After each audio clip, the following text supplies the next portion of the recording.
Dengan pembuatan peta kerja menggunakan GIS atau ArcGIS, maka peta kerja dapat menjadi lebih lengkap informasinya karena merupakan perpaduan atau integrasi dari berbagai peta yang ada. Yang dicontohkan di sini adalah perpaduan antara peta pendaftaran tanah, kemudian peta rencana tata ruang wilayah, dan peta tematik. Sehingga informasinya dapat sangat membantu ketika melakukan kegiatan pengukuran di lapangan.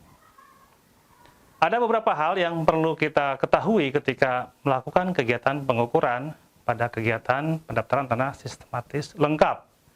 Di antaranya adalah di mana bidang-bidang tanah yang sudah bersertifikat, di mana bidang-bidang tanah yang belum bersertifikat, bagaimana penggunaan tanahnya, kemudian status hak atas tanahnya, bagaimana dengan rencana tata ruangnya, bagaimana tentang sempadan sungai.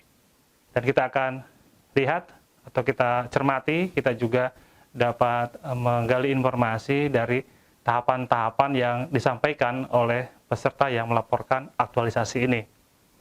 Tentang bagaimana pembuatan peta kerja dengan menggunakan GIS. Bagaimana tahapan-tahapannya, di sini juga akan disampaikan bukti-bukti kegiatannya. Sehingga akan memperjelas dan meyakinkan kita bahwa dengan menggunakan peta yang diolah menggunakan GIS ini dapat sangat bermanfaat sebagai peta kerja.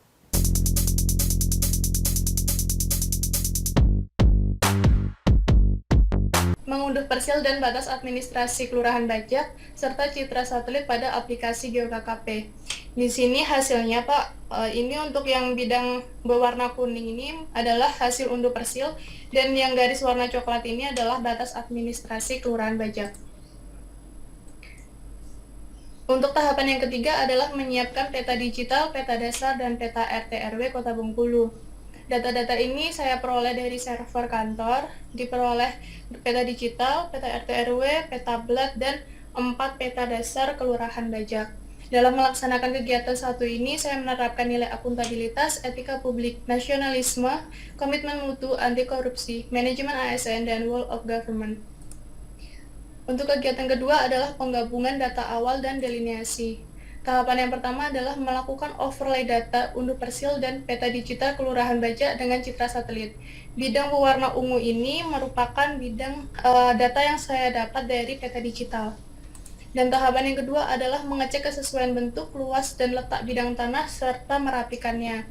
Pengecekan ini saya beracuan pada peta dasar, peta plat, dan surat ukur.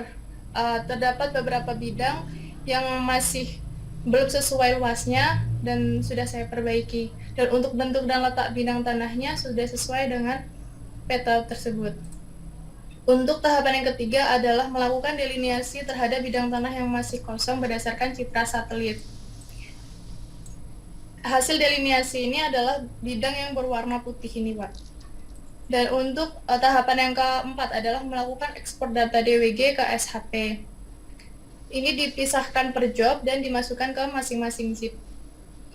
Pada kegiatan kedua ini, saya menerapkan nilai akuntabilitas, etika publik, nasionalisme, komitmen mutu, anti korupsi, manajemen ASN, dan pelayanan publik.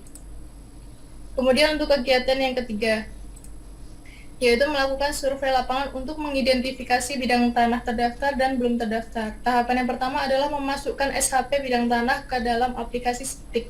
Jadi zip yang telah dibuat di kegiatan kedua dimasukkan ke dalam aplikasi STIK.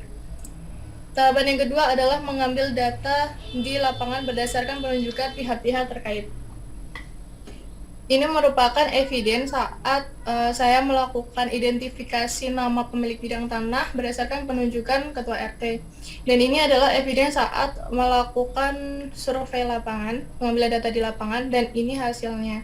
Ini salah satu hasilnya saya tampilkan di sini, dan ini untuk atribut dari bidang ini.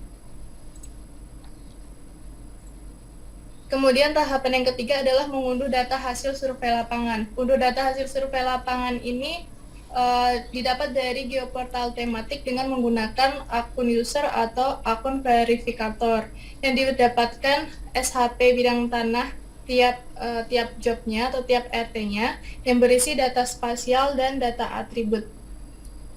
bidang tanah yang telah disurvei. Pada kegiatan ketiga ini, saya menerapkan nilai akuntabilitas, nasionalisme, komitmen mutu, anti korupsi, manajemen ASN, pelayanan publik, dan rule of government. Kegiatan keempat adalah pengolahan data hasil survei lapangan. Langkah yang pertama adalah mengecek kelengkapan data spasial dan atribut di ArcGIS, serta mengoreksi pengisian informasi atribut yang belum sesuai.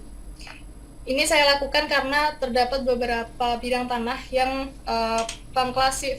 pengklasifikasian untuk calon klasternya kurang tepat, seperti seharusnya CK4 namun diisi CK1 ataupun sebaliknya. Kemudian tahapan yang kedua adalah melakukan editing dan topologi bidang tanah serta membuat unsur geografis pada perangkat lunak ArcGIS. Pada saat topologi didapatkan 205 error, yaitu masih ada bidangan yang overlap maupun gaps. Dengan melakukan editing bidang tanah, maka error-error ini dapat dihilangkan. Selanjutnya adalah pembuatan unsur geografis seperti jalan dan sungai dengan cropping poligon batas administrasi dengan bidang tanahnya.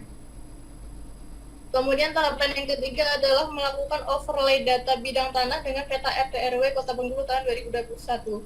Ini merupakan daerah sepadan pantai yang saya dapat dari peta RT/RW. Tahapan yang keempat adalah melakukan simbologi, standarisasi kartografi, dan layouting peta.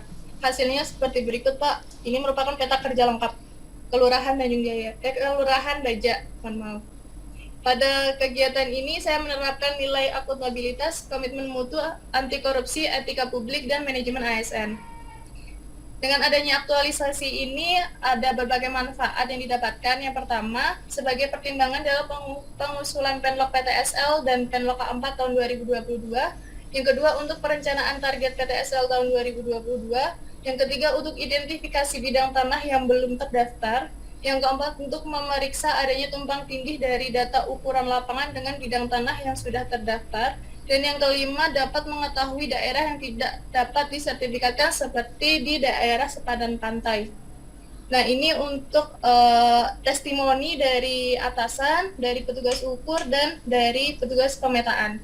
Grand Design roadmap-nya ATR BPN bahwa kita harus siap data elektronik, di mana Kantah Kota Bengkulu sebagai ibu kota provinsi menjadi tolak ukur juga bagi kesiapan data elektronik di lingkungan Kanwil BPN Provinsi Bengkulu. Untuk meningkatkan kualitas data di kantor juga ada transfer ilmu. Ada transfer ilmu dari Mbak Deandra ini ke petugas ukur yang lainnya, baik ASN maupun PPN, PN, dan ASK terkait pengenalan dan penggunaan aplikasi GIS. Karena sebelumnya familiar dengan aplikasi AutoCAD. Penempatan bidang K4 ke peta itu kalau tidak ada peta yang lengkap, kami kesulitannya tuh nanti dalam manajemen waktunya. Memang generasi Z yang Mbak Dianda sekarang sandang ini ya memang mewajibkan itulah cepat dan lain sebagainya, tidak mau bertele-tele, sehingga dihasilkanlah inovasi. Ini luar biasa, apresiasi Pak Yuliantoro. Mungkin pengembangan kedepannya bisa berintegrasi dengan Pusdatin. Nah, ini kalau hanya mengandalkan dari AutoCAD memang agak sulit. Nah, makanya perlu ada yang lengkap. Nah, lengkap ini salah satunya kan sudah ditambahkan di tata ruang, rencana tata ruang dan lainnya. Nanti ada RDTR lagi. Kedepannya mungkin ditambahkan lagi dengan peta kehutanan. Peta semua ditumpuk-tumpuk sehingga pas turun ke lapangan itu sudah betul-betul clear gitu. Orang ke lapangan tidak ragu-ragu lagi. Nah, ini mungkin yang dimaksud lengkap ini. Jadi peta kerja yang memang membuat kita menjadi nyaman ke lapangan karena yakin. Karena peta kerja itu kan dulu tidak ada sama sekali, akhirnya pakai peta citra, pakai Google Earth, pakai dari manapun. Nah, kesini-kesininya harusnya kita lebih fix lagi yang dibuat oleh Deandre dan didukung oleh Pak Yuliantoro ini.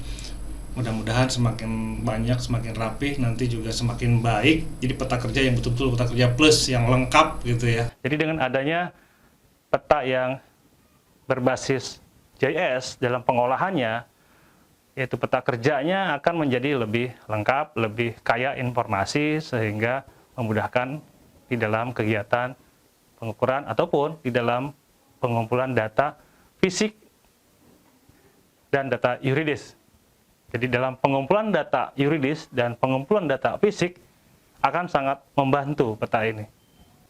Terima kasih atas perhatiannya dan semoga materi ini bermanfaat. Assalamualaikum warahmatullahi wabarakatuh.